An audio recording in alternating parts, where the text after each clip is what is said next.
At the turn of 2015, the global video game market was valued at over $111 billion. This includes console, online, mobile, and PC games, eclipsing the global figures for music and movies combined. Yet video gaming is still seen as being a niche demographic in comparison. However, this has started to change in the last few years, with more and more people owning a console, personal computer, and mobile phone by the time they reach their early teens.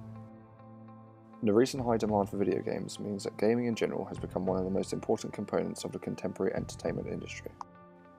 The social and psychological effects of playing video games, particularly those negative effects, have attracted much attention from the general public as well as social scientists in recent years. Much of the public debate about the negative effects of playing video games centers on the violent content typically found in entertainment games. Numerous empirical studies have examined the social and psychological effects associated with playing violent video games, all of which showing inconclusive or circumstantial results. However, it is important to consider the effects of a game rated 18+ on an individual's behaviour, considering that the typical legal age for military enlistment is 16. In 2014, 6 of the 10 best-selling games worldwide contained violence. The most significant in terms of controversy was Grand Theft Auto 5, otherwise known as GTA 5.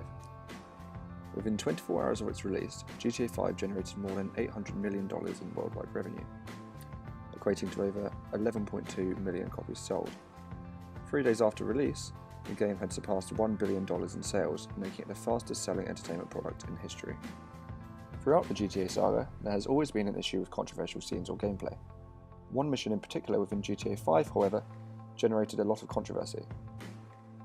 During this mission, the player is asked to use torture equipment in a hostage interrogation, with the game providing an interactive choice as to which tool they may use against the victim until the necessary information is attained. Despite the controversy, the developers of GTA 5 have argued that to fully comprehend the full horror of human rights abuses, one must first experience them. The game also became subject to widespread online debate over its portrayal of women, particularly in the wake of a backlash against GameSpot journalist Caroline Petit, after she claimed the game was misogynistic. Petit also argued that the game portrays the savaging of a class of people who are already victims in real life. For example, the portrayal of sex workers being abused and murdered. Petit further shows that sex workers are already victims, arguing that it's just not right to take your fun in abusing victims. On the other hand, there are concerns that attempts to blame societal violence on video games equates to a moral panic, an emotional distraction akin to a witch hunt. A good example of this is the recent case of Adam Lanza. In 2012, 20-year-old Lanza fatally shot 20 children and 6 adult staff members attending the Sandy Hook Elementary School. Prior to driving to the school, Lanza also shot and killed his mother at home. As first responders arrived at the scene, Lanza committed suicide by shooting himself in the head. In the aftermath of the shooting, we had the opportunity to watch moral panic unfold in real time.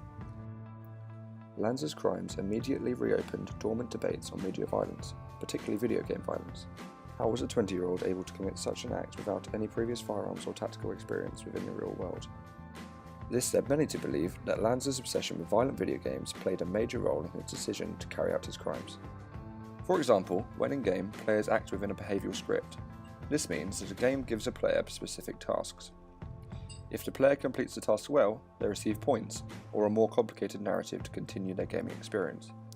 It is argued that video games containing violence or other crimes can take the moral responsibility of a person away.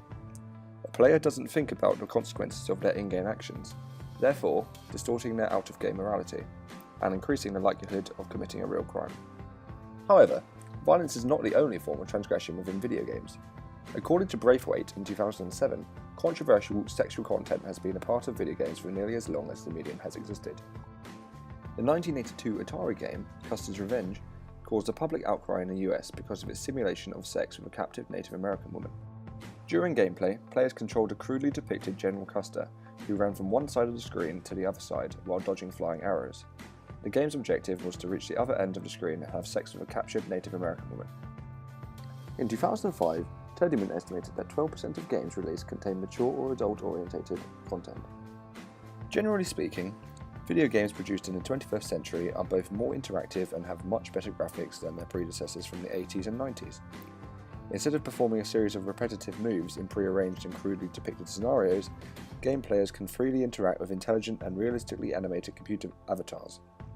Similarly, the sexual content in these newer video games also becomes more realistic and complex. Video game sex can be understood in terms of its general purpose. Most obviously, sex depictions are inherently interesting and sex for sex's sake serves the purpose of entertainment. In a comprehensive review, Braithwaite described types of sexual content in video games by their function, degree, and purpose. Sexual content in video games may serve different functions. At a basic level, sexual content may simply be used for aesthetic purposes. At a more complex level, sexual content may also be part of the main mechanics of a video game, allowing players to directly control the sex act with virtual characters. A good example of how simulated sex has been used within gaming is the 2006 game Rape Play. The game centers on a male character who stalks and rapes a mother and her 2 daughters whilst out in Japan. The player has full control of the character's actions, with a wide choice of acts against each victim available. Critics of violent video games, such as British MP Keith Vaz, have cited games involving rape as an example of why video game content needs to be more strictly regulated. Rape Play, in particular, had come to Vaz's attention in 2009. Although 3 years after its initial release, he vowed to bring the issue into the British Parliament to prevent the game from being sold.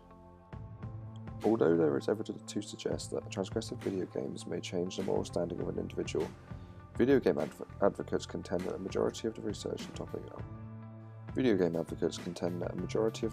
on the topic is deeply flawed and that no causal relationship has been found between video games and crime. The small correlations that have been found between video games and violence may be explained by violent youth being drawn to violent video games. Violent games do not cause youth to be violent.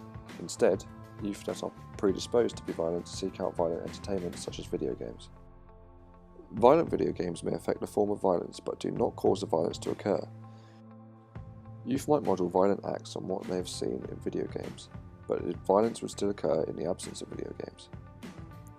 Therefore, it could be said that out-of-game transgression caused by in-game transgression is circumstantial, depending on the individual. It is quite easy and even encouraged to blame video games for antisocial or even violent real-world behaviour. However, there is a risk that debating whether video games cause violent behaviour distracts people from more pressing issues like mental health reform and educational disparities.